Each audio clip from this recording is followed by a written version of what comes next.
Sandan para tayo maligtas. No, mali po yun. Ang Seventh-day Adventist ay ang ating foundation ay doon sa tinuturo mo. Unang-una, na step para tayo ay mailagay ng Panginoon sa tinatawag na kaligtasan. Kinakailangan ang tao ay tanggapin niya ang biyaya ng Diyos. Efeso 2:8 hanggang 9 at 10. Sa biyaya, kayo ay nanaligtas. We are saved by grace. Hindi sa Sister Faye, good morning, happy Sabbath. Tuloy po kayo. Tuloy kayo, tuloy. Late na ako. Hindi pa. Kaumpisa pa lang tayo. Sabbath. Si Brother Romeo, nandito na rin pala. Okay. Ito na. We are saved by grace of God, not by our own works. Tandaan nyo, ang foundation ng Adventist, hindi tayo naligtas dahil sa sarili nating gawa. No. Mali yun, mali yun. Tayo ay naligtas dahil sa biyaya ng Diyos. Ano ba yung biyaya? Meron ba gustong sumagot? Ano ba yung biyaya? What is grace? Grace is Jesus Christ. Si Kristo yung biyaya ng Diyos according to John sa chapter 1, verse 14. Tignan natin. Dumating ang biyaya na may dalang kaligtasan. Ang Ebanghelyo ni Juan, tignan natin.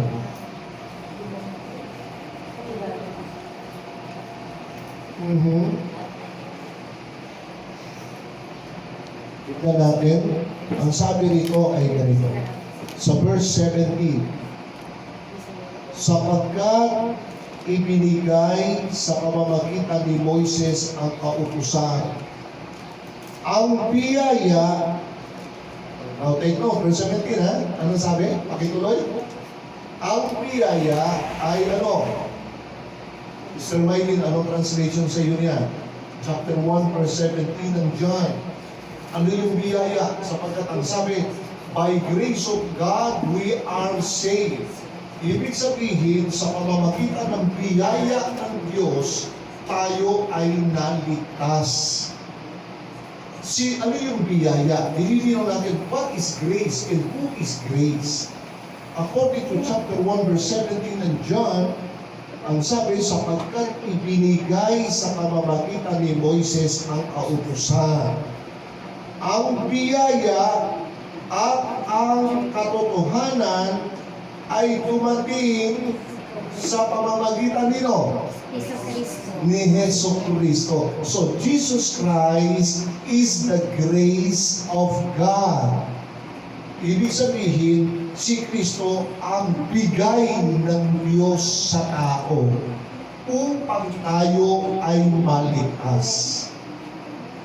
Because grace is the salvation of humanity, ano ang gagawin ng tao sa grace na may dalang kaligtasan sa tao? Anong gagawin natin sa grace? By means of what? By means of faith. Yan ang doktrina ng Seventh-day Adventist. Grace by faith. Tanggapin natin ang biyaya ng Diyos. Sino biyaya? Si Kristo. Paano ko tatanggapin si Kristo na sa biyaya ng Diyos? Para ako maligtas. By means of faith. Pakibasa sa chapter 2, verse 8 ng Ephesians, ng Epeso. Ang sabi sa aklat ng Epeso, kailangan tanggapin mo yung grace of God kung gusto mong maligtas. Chapter 2, verse 8. Sapagkat sa biyaya, kayo'y nangaligtas. Paano tayo naligtas ng biyaya? Sa pamamagitan ng ano? Pananampalataya. See? So, yun ang main doctrine ng Seventh-day Adventist. Not by works. Hindi tayo naligtas dahil sa pagsunod natin, ayun, hindi. Because of grace of God. Grace is Jesus Christ. Tinanggap natin yung grace si Jesus Christ by means of faith, pananampalataya. Alright. Ano sabi sa verse 9? Hindi sa pamamagitan ng mga gawa upang ang sino man ay huwag magmalaki. O di ba? Hindi tayo niligtas ni Kristo dahil sa pagsunod. No. Nauuna muna ang biyaya at pananampalataya muna. So yun ang pinatatanggap sa atin ng Panginoon. Hindi sa pamamagitan, yung tinutukoy sa verse 9, not means by our own works. Hindi sa pamamagitan ng sarili nating mabubuting gawa. Iba ho yung sariling mabubuting gawa eh. Ang Diyos may mabuting gawa. Yun ang pinasusunod niya. Iba naman yung mabuting gawa nang galing sa tao. Magkaiba yun. Like for example, ang Roman Catholic Church, yung by means of faith, yung means of salvation nila ay by works. Ano yan? Pag-urosaryo. Kailangan magpasang ka ng krus. Kailangan paluin mo yung sarili mo. Ano ba tawag doon? Brother Web, yung penitensya. Kailangan lumuhod ka mula pintuan hanggang altar. O kailangan ikay magkasal kay Maria. Kailangan ikaw ay napakaraming mga ginagawa sa Roman Catholic Church. Pag napunta ka naman sa Muslim, iba naman ang kanilang salvation.